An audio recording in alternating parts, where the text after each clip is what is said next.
Audio Jungle.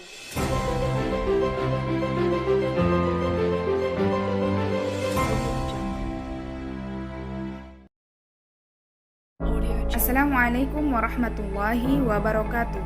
Kami dari kelompok 4 Filsafat Pendidikan Islam. Sebelum lanjut ke materi, izinkan kami untuk perkenalan terlebih dahulu. Yaitu yang pertama ada pemateri pertama, yaitu Mutia Salwa Humairah dengan NIM 0301202114. Ada pemateri kedua, yaitu Nisa Cahyani Boru Sunaraya dengan NIM 0301203235. Ada pemateri ketiga, yaitu Nur Adila Rangkuti dengan NIM 0301202101. Ada pemateri keempat, yaitu Mita Saskila Sinaga dengan NIM 0301202097. Ada pemateri kelima, yaitu Nur Fauziah dengan NIM 0301202134. Dan pemateri terakhir, yaitu Nurjana Tumanggor dengan NIM 0301201072.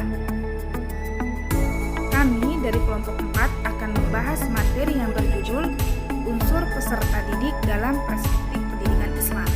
Fungsi peserta didik dalam perspektif Filsafat Pendidikan Islami. Dalam dunia pendidikan, ada beberapa pandangan yang berkembang berkaitan dengan peserta didik.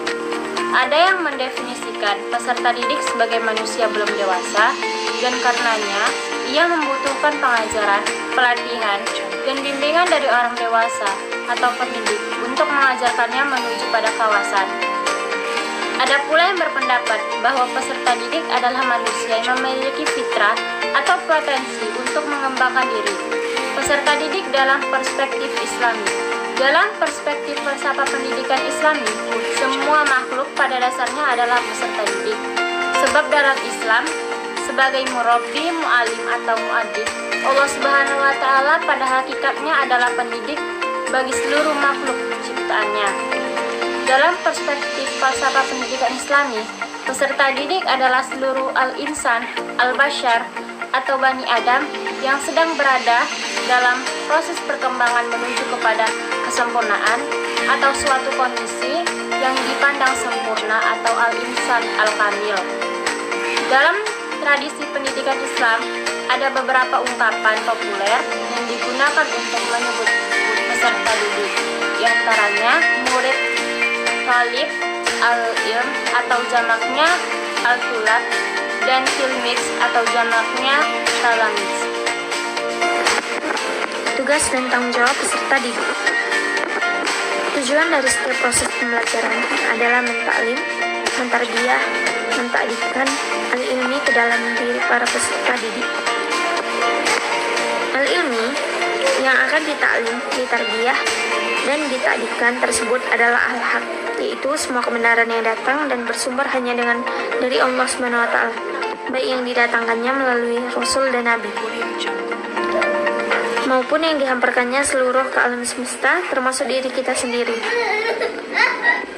Kemudian, berkenaan dengan tugas utama yang harus dilakukan peserta didik, Rasulullah Shallallahu Alaihi Wasallam melalui salah satu hadis menegaskan, menuntut ilmu merupakan kewajiban bagi setiap muslim dan muslimat. Proses menuntut atau mempelajari al-ilmi itu dapat dilakukan dengan berbagai cara, seperti membaca, baik tersurat maupun tersirat, mengeksplorasi, meneliti, mencermati, dan sejarah umat Islam.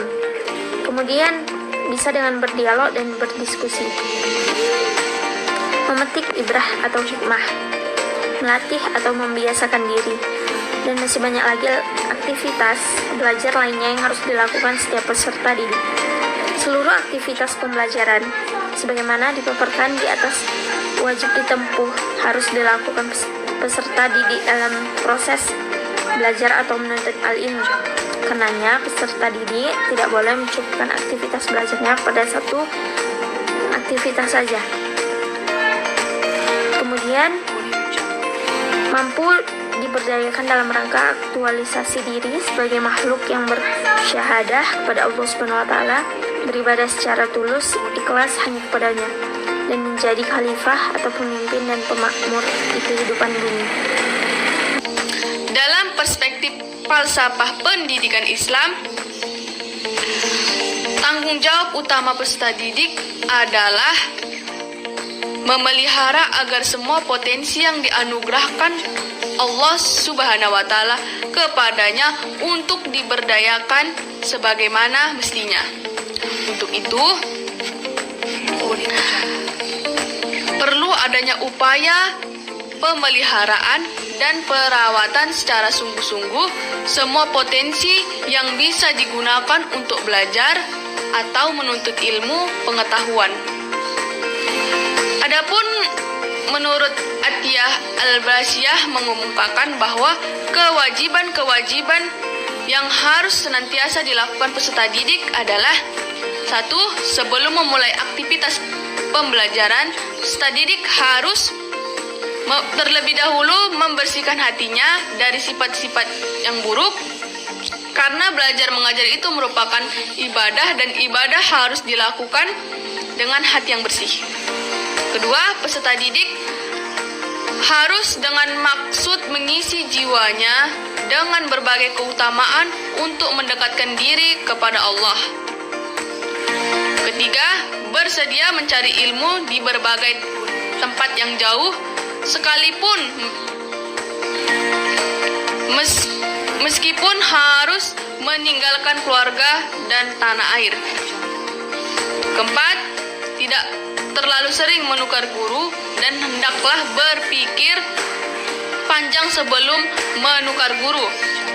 Yang kelima, hendaklah menghormati guru, memuliakan dan mengagungkannya karena Allah, serta berupaya menyenangkan hatinya dengan cara yang baik. Keenam, jangan merepotkan guru, jangan berjalan di hadapannya, jangan duduk di tempat duduknya, dan jangan mulai bicara sebelum diizinkan guru. 7.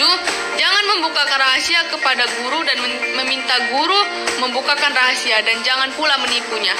8. Bersungguh-sungguh dan tekun dalam belajar. 9.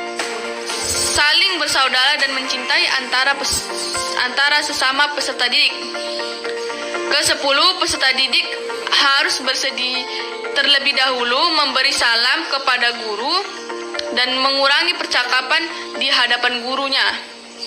Ke-11, peserta didik hendaklah senantiasa mengulangi pelajaran baik di waktu senja dan menjelang subuh atau di antara waktu isya dan makan sahur.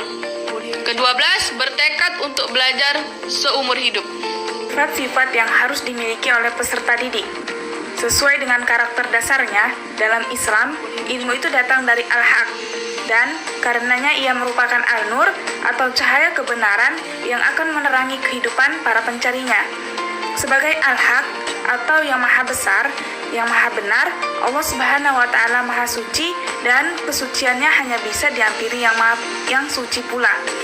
Karenanya, sifat utama dan pertama yang harus dimiliki oleh peserta didik adalah mensucikan diri atau jiwanya, tazkiyah, sebelum menuntut ilmu pendidikan atau ilmu pengetahuan.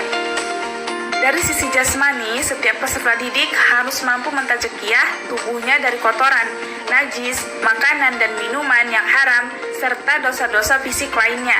Peserta didik harus menjaga agar setiap kebutuhannya, makanan, minuman, pakaian, tempat tinggal, dan lain-lain, semuanya dari bahan yang diperoleh dengan cara yang halal dan bersih. Dari sisi ruhiyah, peserta didik harus mampu membersihkan pikiran, jiwa, dan hatinya sebelum menuntut ilmu pengetahuan. Sifat lain dari wajib yang dimiliki oleh peserta didik yaitu adalah sabar. Sabar adalah salah satu sifat yang sangat dipentingkan dalam membelajarkan diri atau menuntut ilmu pengetahuan. Tanpa kesabaran, ilmu tidak akan bisa diraih, apalagi diamalkan dalam bentuk kepribadian peserta didik. Dalam proses menuntut ilmu, ikhlas melakukan seluruh aktivitas belajar adalah sifat yang harus dimiliki setiap peserta didik. Dalam perspektif Islam, Belajar merupakan ibadah. Esensi dari ibadah adalah aktualisasi syahadah kepada Allah Subhanahu wa taala dalam kehidupan. Semua manusia memerlukan ilmu pengetahuan. Oleh sebab itu, menuntut ilmu pengetahuan adalah kebutuhan dasar setiap manusia. Keikhlasan adalah sebuah keniscayaan dalam menuntut ilmu pengetahuan.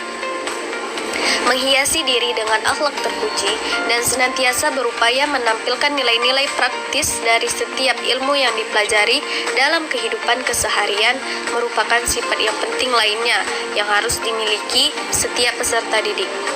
Akhlak terpuji yang dimaksud berkaitan dengan diri sendiri, pendidik, ilmu, dan Allah Subhanahu wa taala sebagai Al-Alim.